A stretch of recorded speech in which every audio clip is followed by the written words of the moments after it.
Social security administration বা SS এর সাবেক দীর্ঘদিনের কর্মী জেরেমিয়া শফোর্ড মার্কিন সিনেট কমিটিতে একটি বিস্ফোরক হুইসেল ব্লোয়ার রিপোর্ট জমা দিয়েছেন। শফোর্ডের দাবি, ইলন মাস্কের নেতৃত্বাধীন ডিওজি এবং অভ্যন্তরীণ নিরাপত্তা বিভাগ ডিএইচএস যৌথভাবে এই নীল নকশা তৈরি করেছিল। পরিকল্পনা অনুযায়ী প্রায় ২৭ লাখ মানুষকে সোশ্যাল সিকিউরিটির ডেথ মাস্টার ফাইল বা মৃতদের তালিকায় অন্তর্ভুক্ত করার লক্ষ্য নির্ধারণ করা হয়।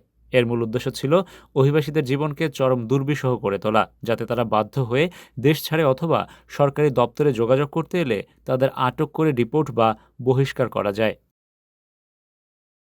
শফোর্ড এই কলটিকে তার ২৫ বছরের কর্মজীবনের সবচেয়ে হতাশাজনক এবং স্তম্ভিত করার মতো ঘটনা বলে উল্লেখ করেছেন। এই পরিকল্পনার ফলে শুধু অভিবাসী নয়, বেশ কিছু মার্কিন নাগরিকের জীবনও বিপন্ন হতে পারত, কারণ এই তালিকায় নাম ওঠা মাত্রই একজন ব্যক্তি মার্কিন অর্থনীতির ব্যবস্থা থেকে পুরোপুরি বিচ্ছিন্ন হয়ে যেতেন। ফলে তাদের ব্যাংকিং সুবিধা, বেতন এবং অন্যান্য সরকারি ভাতা পাওয়ার সুযোগ চিরতরে বন্ধ হয়ে যেত।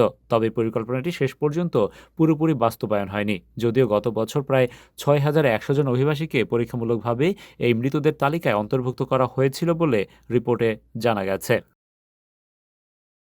এদিকে এই চাঞ্চল্যকর অভিযোগ সামনে আসার পরপরই তীব্র প্রতিক্রিয়া জানিয়েছে সংশ্লিষ্ট দপ্তরগুলো। সোশ্যাল সিকিউরিটি অ্যাডমিনিস্ট্রেশনের একজন মুখপাত্র সমস্ত অভিযোগ অস্বীকার করে জানিয়েছেন তারা এমন কোনো তালিকা তৈরি করেননি এবং তাদের অভ্যন্তরীণ ডেটা নিরাপত্তা ও সত্যতা বজায় রাখতে সর্বোচ্চ নিয়ন্ত্রণ ব্যবস্থা চালু রয়েছে। অন্যদিকে ডোমিনিকান বা অন্যান্য নিরাপত্তা সংক্রান্ত বিষয়ে সরাসরি মন্তব্য না করলেও অভ্যন্তরীণ নিরাপত্তা বিভাগ ডিএইচএস জানিয়েছে জননিরাপত্তা রক্ষা এবং করদাতাদের অর্থের সঠিক ব্যবহার নিশ্চিত করতে বিভিন্ন সংস্থার মধ্যে তথ্য আদান প্রদান অত্যন্ত জরুরি। ইলন মাস্কের এই ডিপার্টমেন্ট অব গভর্নমেন্ট এফিসিয়েন্সি টিমের বিরুদ্ধে এর আগেও সাধারণ মানুষের সংবেদনশীল তথ্য অপব্যবহারের অভিযোগ এনেছিলেন আরও দুজন হুইসেল ব্লোয়ার। সাম্প্রতিক এই ঘটনা নিয়ে বিরোধী ডেমোক্র্যাট শিবির ট্রাম্প প্রশাসনের তীব্র সমালোচনা করছে। এটিভি ইউএসএ, নিউ ইয়র্ক, যুক্তরাষ্ট্র।